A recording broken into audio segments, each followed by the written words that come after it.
आज की इस क्लास में दोस्तों बहुत ही महत्वपूर्ण जानकारी हम देने वाले हैं। यदि आप शिक्षक हैं, चाहे वो किसी भी पद पे आप हो सकते हो, चाहे आप प्रिंसिपल हैं, लेक्चरर हैं, सेकंड ग्रेड के हैं, फर्स्ट ग्रेड के हैं, या फिर L1 के L2 के किसी भी पद पर आप यदि सेवा दे रहे हैं तो ये वीडियो आपको जरूर देखना चाहिए। बहुत ही इंपॉर्टेंट जानकारी इसमें मैं आपको देने वाला हूं। आपके विद्यार्थियों को आप छोटी सी जानकारी दे करके बहुत आगे तक उनको आप पहुंचा सकते हैं, उनका विकास कर सकते हैं, उनकी जो प्रतिभा है उसको एक पहचान दिला सकते हैं। तो क्यों ना इस छोटे से काम को आप आज से ही शुरू करें। मतलब इस जानकारी को आपको विद्यार्थियों तक पहुंचाना है, विद्यार्थियों को खोजना है, उनकी प्रतिभा को आपको निखारना है, प्रतिभा को पहचानना है। ऐसे 5 विद्यार्थियों का हमें चयन करके उनका अपडेट करना होता है, उनकी इनोवेशन को अपलोड करना होता है और इसमें पुरस्कार मिलता है इंस्पायर अवार्ड मानक पुरस्कार। तो क्या है ये, किसको मिलेगा, कैसे मिलेगा, क्या प्रोसेस है, पूरी जानकारी इस वीडियो में मिलने वाली है। तो इस वीडियो को जरूर देखना और चैनल को सब्सक्राइब कर देना, जिससे कि और भी जानकारी आपको मिलती रहेगी। चलिए दोस्तों शुरू करते हैं।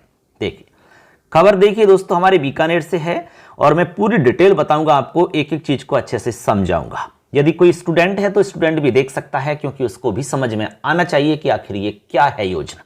देखिए सबसे पहले हम विषय की बात करते हैं कि विषय क्या है। इसमें है इंस्पायर अवार्ड मानक योजना के अंतर्गत EMIAS पोर्टल पर सत्र 23-24 के लिए विद्यार्थियों हेतु ऑनलाइन नॉमिनेशन प्रारंभ करवाने हेतु यहां पर गाइडलाइन दी गई है। ठीक है, जो दिशा निर्देश दिए गए हैं उनको ही हम यहां पर समझेंगे। तो चलिए दोस्तों एक एक बिंदु को हम समझते हैं।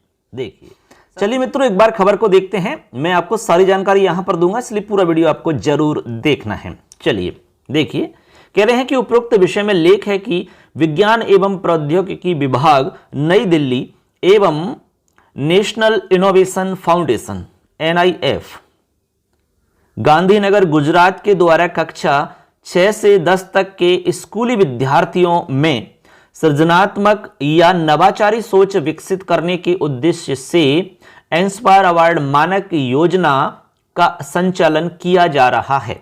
आपको समझ में आ गया होगा इंस्पायर अवार्ड मानक योजना किसके द्वारा संचालित हो रही है, इस योजना में क्या है क्या नहीं है, वो सारी जानकारी आपको आगे से आगे मिल रही है और मैं आपको आगे बता रहा हूं, आपको सिर्फ देखना और सुनना है।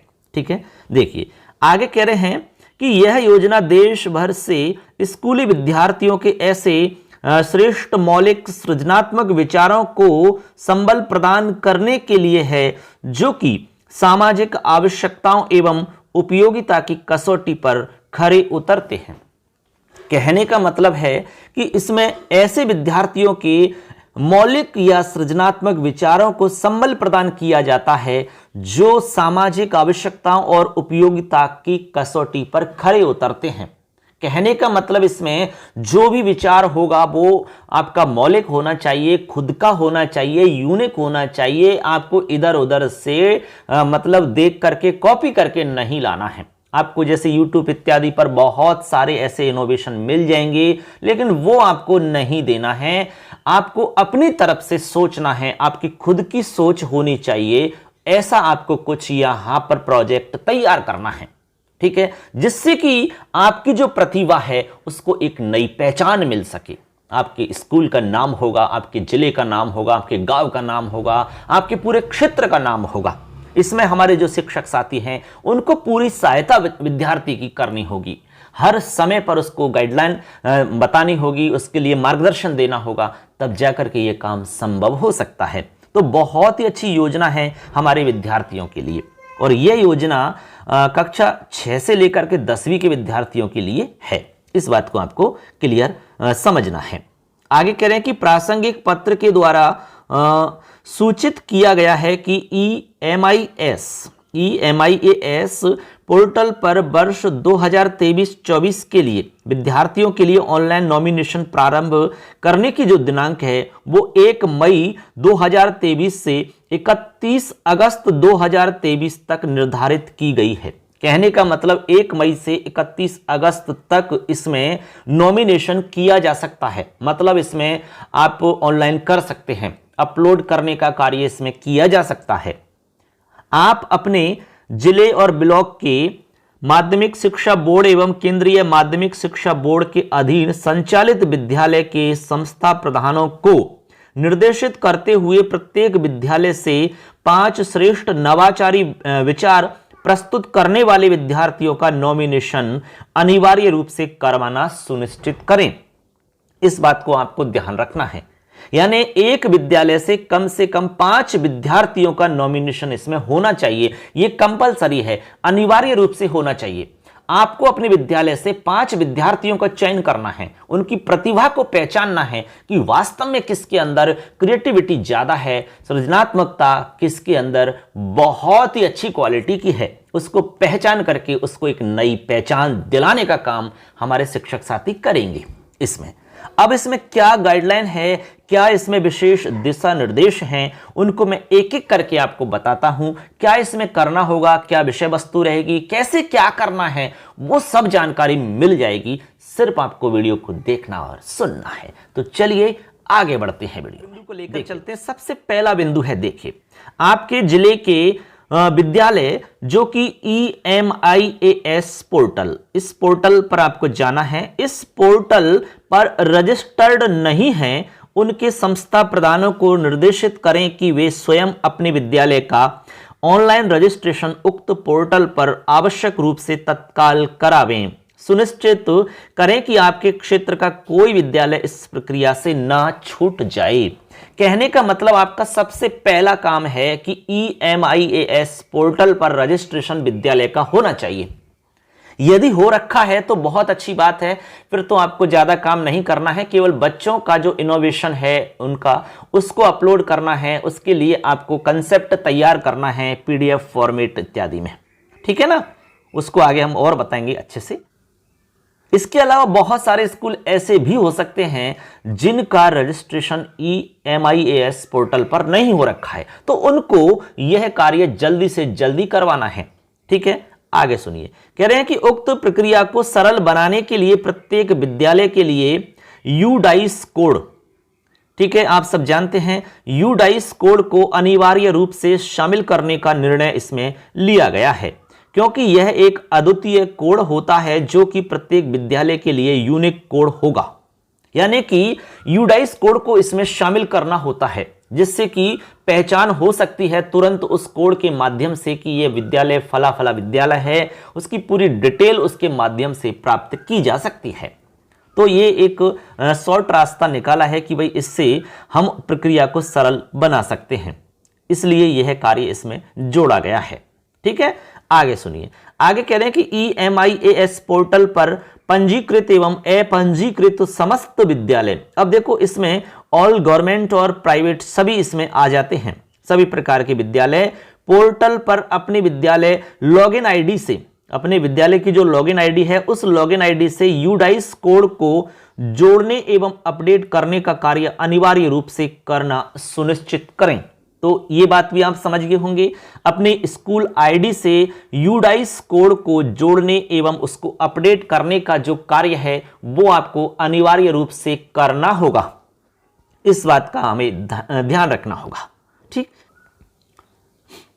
मित्रों। आगे देखिए, आगे कह रहे हैं कि EMIAS पोर्टल पर अपनी लॉगिन आईडी से UDICE code, email verifications, other important details आदि का अपडेटेशन एवं सत्यापन करना अनिवार्य रूप से सुनिश्चित करना होगा, ठीक है। और भी देखते हैं क्या इसमें विशेष बात है। आगे देखिए दोस्तों, कह रहे हैं कि यह योजना देश भर से 5 लाख से अधिक विद्यालयों के विद्यार्थियों से ऐसे श्रेष्ठ मौलिक सृजनात्मक विचारों का लक्ष्य इसमें रखा गया है जो कि सामाजिक आवश्यकताओं एवं उपयोगिता की कसौटी पर खरे उतरते हैं। कहने का मतलब है मित्रों, इसमें ऐसा नवाचार या इनोवेशन होना चाहिए जो यूनिक हो, जो खुद के मौलिक विचार हों, खुद का मौलिक होना चाहिए, इधर उधर से चुरा करके देख करके बनाया हुआ नहीं होना चाहिए। वो ही इस पे अपलोड करना है, इस बात का आपको ध्यान रखना होगा। आगे सुनिए, देखिए दोस्तों, यहां पर अगला हमारा बिंदु है, कह रहे हैं कि 2023-24 के ऑनलाइन नॉमिनेशन जो हैं वो 1 मई 2023 से प्रारंभ किए जा रहे हैं।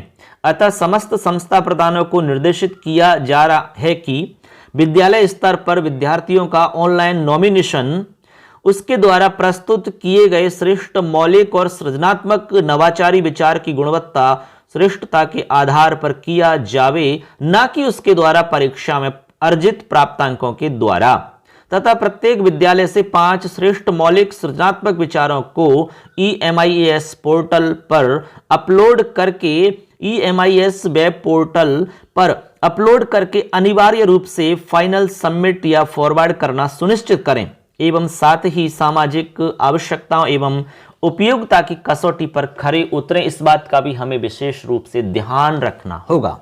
तो ये इसमें विशेष बात थी दोस्तों।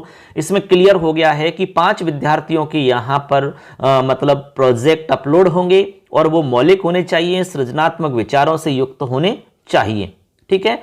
और जो नॉमिनेशन का कार्य हो ऑनलाइन वाला वो 1 मई से लेकर के 31 अगस्त तक रहेगा। तो इस बीच में हमें ये कार्य करना है और अनिवार्य रूप से करना होगा, ठीक है।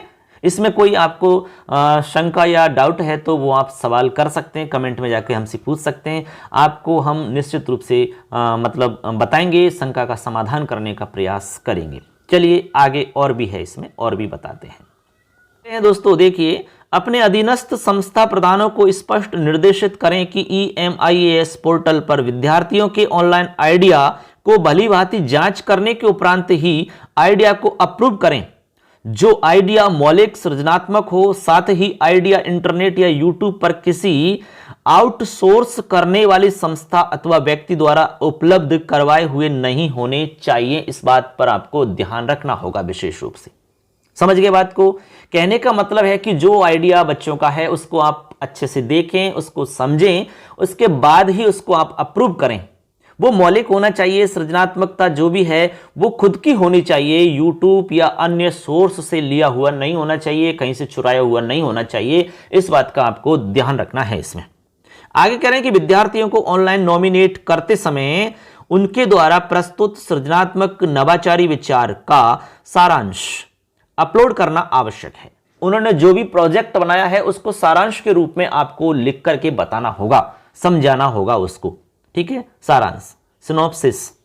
यह सारांश वर्ड या PDF फॉर्मेट में हो सकता है, या तो आप वर्ड में बना लीजिए या फिर PDF में बना लीजिए उसको, दोनों फॉर्मेट में आप इसको उपलब्ध करवा सकते हैं। इसको अपलोड न करने की स्थिति में विद्यार्थी के नवाचारी विचार का चयन योजना में नहीं किया जाएगा।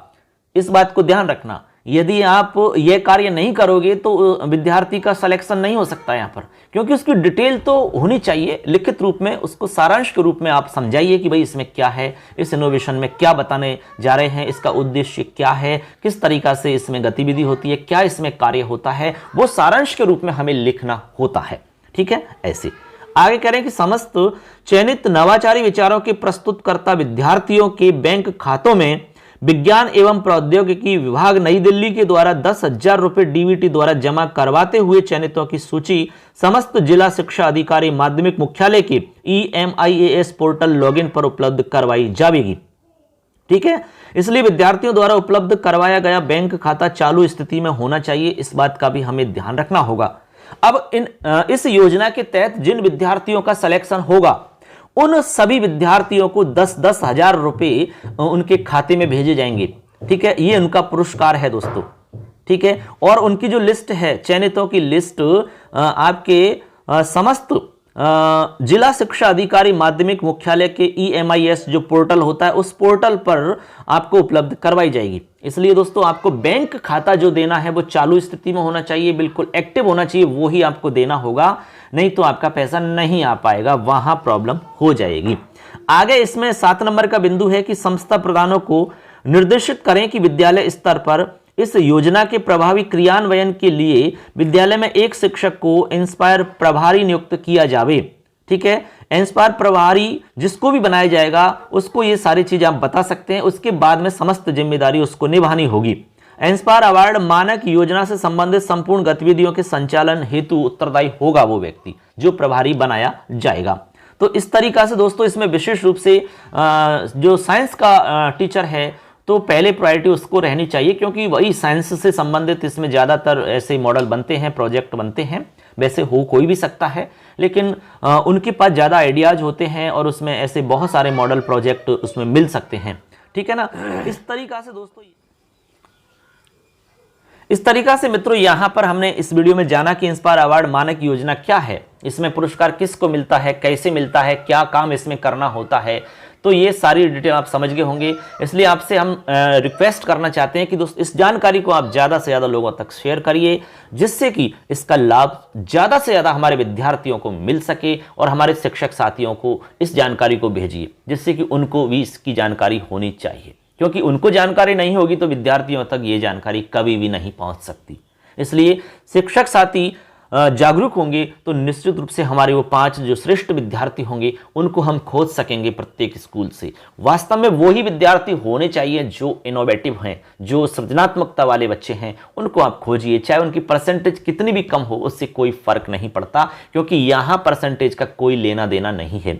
आपने देखा होगा कि छोटे छोटे ऐसे बहुत सारे विद्यार्थी होते हैं जो टूटी फूटी चीज़ों को, जो अनेक प्रकार के जो खराब कबाड़ के सामान होते हैं, उनको लेकर के उनसे कुछ ऐसा सामान बना देते हैं जिसको देख करके आप भी दंग रह जाते हैं।